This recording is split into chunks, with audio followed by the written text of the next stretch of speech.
Hello guys, welcome to my new blog. Cake বানানোটা কোনো কঠিন নয়, খালি একটু পরিমাপগুলো ঠিক মতো নিলে সুন্দর কেক হয়ে যায়। আমি দুটো ফ্লেভার প্রিমিক্স দিয়ে ফ্লেভার দিয়ে ভালো করে জল দিয়ে সঠিক নিয়মে জল দিয়ে গুলে দুটো বাটিতে রেখে একটু লাস্টে ভিনেগার মিশিয়ে নিলাম যাতে কেকটা স্টে করে। এর মধ্যে বেশি জল দেবেন না, একদম যতটা মাত্রা ততটাই দেবেন। করতে করতে ঠিক আন্দাজ চলে আসবে। যদি না বোঝেন আমাকে লিখবেন, আবার কমেন্ট করে জানাবে, আমি অবশ্যই দেখিয়ে দেবো।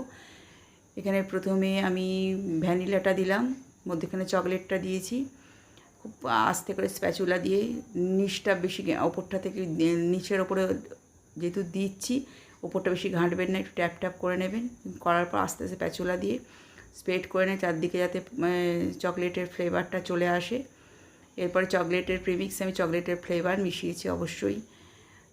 এইটার মধ্যে স্প্রেড ভালো করে প্যাচুলা দিয়ে ছড়িয়ে দেওয়ার পরে লাস্টে আমি আবার এর মধ্যে ভ্যানিলাটা দিয়ে দিলাম। এরপরে ভ্যানিলাটা দেওয়ার পরেই সঙ্গে সঙ্গে আপনি যখনই ভিনেগারটা দেবেন তখনই সঙ্গে সঙ্গে আমাদের কেকটা বসাতে হবে। এইভাবে লাস্ট দিয়ে ভালো করে স্প্যাচুলা দিয়ে আবারও একটু ছড়িয়ে নিয়ে তারপরে যত গায়ে লেগে থাকবে কেকের ব্যাটারটা একটু মুছে নেবেন, নাহলে পুড়ে যাবে। পোড়ার বার্নের গন্ধ ফ্লেভার চলে আসবে। ভালো করে একটু মুছে নিয়ে আমি আগে থেকে প্রিহিটে দিয়েছিলাম, ওভেনে করিনি, এটা একটা গ্যাসের ওভেনে করেছি। প্রিহিটে দিয়ে তারপরে কেকটা একদম আঁচ কমিয়ে দেবেন। কেকটা আমাদের তৈরি হয়ে গেছে, নরম নরম স্পঞ্জ।